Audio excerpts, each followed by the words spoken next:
나르시시스트로부터 너무 많은 부정적인 말들을 들어왔던 사람들은 주변 사람들로부터 비난과 지적을 조금이라도 더 듣지 않기 위해 온갖 노력을 다 합니다. 주변 사람들의 반응을 예측하려고 늘 애쓰다 보니까 결국 비난과 조롱을 내면화하게 되는 거죠. 다른 사람이 나를 비난하기 전에 나 스스로가 먼저 나를 비난하고 조심을 시키는 것입니다. 여러분 스스로가 자기 자신에게 폭군 노릇을 하게 되는 거죠.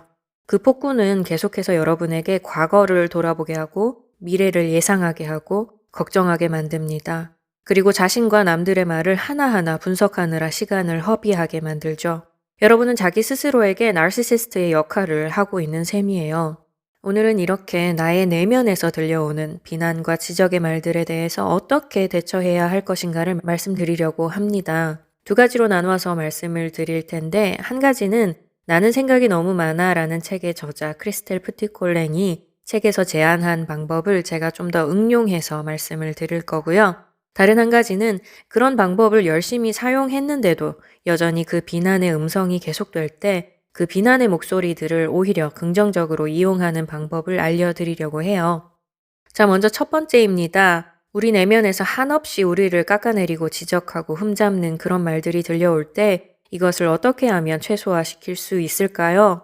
내 마음속에 사는 이 폭군은 하루 종일 나를 따라다니면서 사사건건 트집을 잡고 뭘 해야 된다, 하지 말아야 된다, 왜 그거밖에 안 되냐, 그게 최선이냐 등등의 말을 쏟아붓습니다.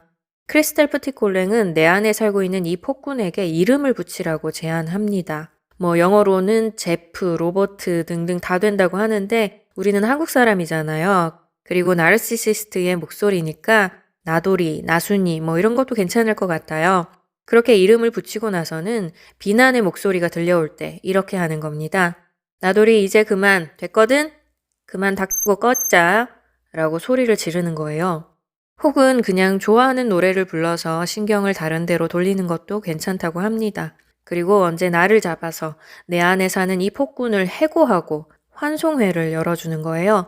나돌이 나순이는 이제 그만 해고하고 대신에 아주 매력적이고 건강하고 스마트한 코치를 영입하는 겁니다. 그래서 나돌이 나순이 대신에 이 멋진 코치가 우리의 내면에서 활동하도록 만드는 거예요. 김코치, 윤코치, 박코치 등등 이름이나 별명을 붙여주고 환영식을 해주는 것도 좋습니다. 이 코치들은 칭찬의 중요성을 잘 알고 실천하는 스마트한 존재들이에요. 그들을 상상하고 이미지화 해보는 것이 더 큰 효과를 가져올 수 있습니다. 윤 코치, 나 잘했어? 라고 묻고는 목소리를 한번 들어보세요. 너무 잘했어. 아이고, 전혀 걱정하지 마. 와, 이제 다 돼간다. 얼마 안 남았어. 이보다 더 잘할 수는 없지. 다른 누구도 이만큼 할 수는 없었을 거야. 보상으로 오늘 무슨 선물을 해줄까? 등등. 나를 정말 아끼고 사랑해주는 사람이 해줄 법한 그런 말들로 여러분의 내면을 채워가시길 바랍니다. 그리고 평소에 내가 남들에게 무슨 말을 해주는지를 의식적으로 기억하고 적어두었다가 그 말들을 그대로 나 자신에게 해주는 것도 좋은 방법이 될 수 있습니다. 지인과의 통화 내용을 녹음하셔서 다시 들어보면서 내가 했던 말들을 받아 적어보는 거예요. 그리고 그 말들을 나 자신에게 해주는 겁니다. 자기 자신에게 그렇게 친절하고 다정하게 속삭여주세요. 자, 이제 두 번째입니다. 아까 말씀드린 대로 아무리 노력을 해도 해결되지 않고 여전히 남아서 내면을 떠도는 비난의 음성이 있을 거예요. 이것을 무시하려고 애쓰기보다는 오히려 긍정적으로 이용하는 방법을 알려드리겠습니다. 아담 그랜트의 오리지널스에 따르면 이 비관주의가 야망과 한 팀으로 묶이게 되면 뛰어난 결과가 나올 수 있다고 합니다. 즉 여러분의 내면의 그 폭군을 내 꿈을 이루기 위한 도구로 사용하는 거예요. 어떤 분야에서든 최고가 되고 싶다면 내가 나 자신의 가장 가혹한 비평가가 되어야 한다고 합니다. 그런데 자신감으로 똘똘 뭉친 사람들은 그렇게 할 수가 없죠. 자신감이 넘치는 사람들은 내면에 그 냉정한 비평가가 없어서 성공을 못한다는 거예요. 각 분야에서 최고가 되기 위해서는 자기 내면에 반드시 냉철한 비평가가 있어야 한다는 것입니다. 우리는 내면에서 들려오는 이 비난의 목소리를 자아 실현을 위한 도구, 성공을 위한 도구로 삼을 수 있습니다. 다른 누구보다 더 냉철한 비평가가 내 안에 살고 있기 때문에 일에 있어서 실패할 확률이 누구보다 더 적어지는 거죠. 물론 성공하려는 욕구가 별로 없으신 분들에게는 그렇게 좋은 소식이 아닐 수도 있어요. 그렇지만 세상에 수많은 사람들이 갖고 싶어 하는 무언가를 내가 이미 갖고 있다는 것은 사실 큰 축복을 받은 것입니다. 그리고 자신감 넘치는 사람들을 너무 부러워하지 마세요. 심리학자 알버트 앨리스는 이렇게 말했습니다. 자신감은 인간의 가장 큰 질병이다. 왜냐하면 거기엔 조건이 따르기 때문이다. 무언가를 이뤄냈을 때, 성공적인 결과가 나왔을 때, 그때만 느끼게 되는 것이 바로 자신감입니다. 제대로 된 성과가 나타나지 않는 상황에서는 이 자신감을 갖는 것이 정말 어려운 일이에요. 또한 자신감은 자칫 거만함이나 이기심, 무례함 등으로 발전할 수 있다는 단점이 있죠. 그래서 이 자신감의 대안으로 삼을 수 있는 것이 무엇이냐? 바로 자기 연민이라고 합니다. 자기 연민, 자기 자신을 불쌍히 여기는 거예요. 연구에 따르면 자기 연민을 키우면 자신감의 장점만 취하고 단점은 버릴 수 있다고 합니다. 자신과 세상을 더 정확하게 볼 수 있게 되는데 실패했을 때 스스로를 가혹하게 비난하지도 않는다고 해요. 자기 애에 빠지지 않으면서도 나 자신을 너그럽게 보고 내 능력을 좋게 볼 수 있게 된다고 합니다. 그렇게 되면 사람들의 호감을 살 수 있다고도 하죠. 신경과학 연구에 따르면 자기 연민이 늘어나면 타인에 대한 공감 능력도 또한 같이 늘어난다고 해요. 과도한 자신감은 타인에 대한 공감 능력을 저하시킬 위험이 있는 반면에 자기 연민은 그런 위험성이 전혀 없다는 것입니다. 자기 연민이 있는 사람은 자신의 가치를 계속 증명해야 한다는 생각에 시달리지도 않고요. 또한 자격지심을 갖지도 않습니다. 자신을 너그럽게 볼 수 있기 때문에 성숙한 사람으로서 가져야 할 책임감은 늘어나지만 중압감은 오히려 줄어들게 되죠.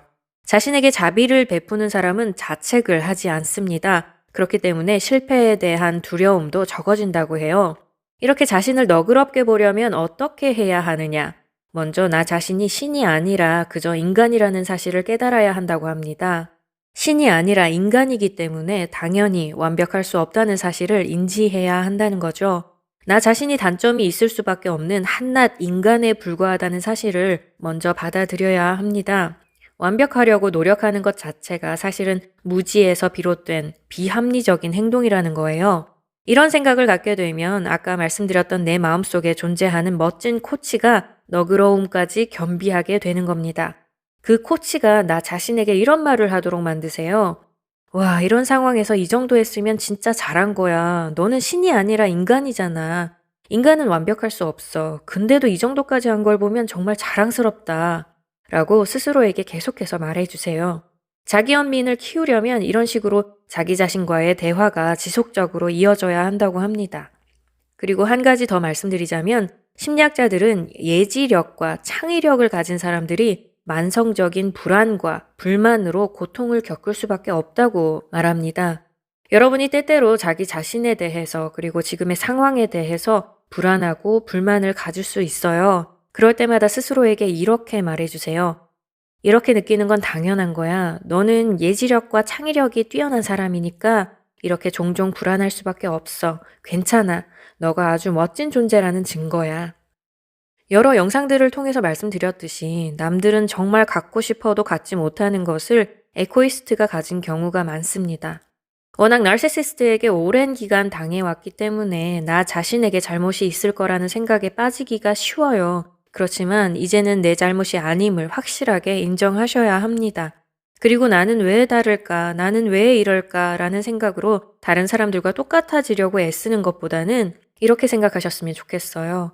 와, 나는 다른 사람들에게 없는 게 많구나. 이것도 있고 저것도 있구나. 이걸 제대로 한번 잘 써봐야겠다. 남들이 하지 못하는 나만이 할 수 있는 일이 세상에 분명히 있을 거야. 나르시시스트가 아닌 나 같은 사람이 영향력 있는 사람이 되어야 세상이 더 선해지지 않겠어?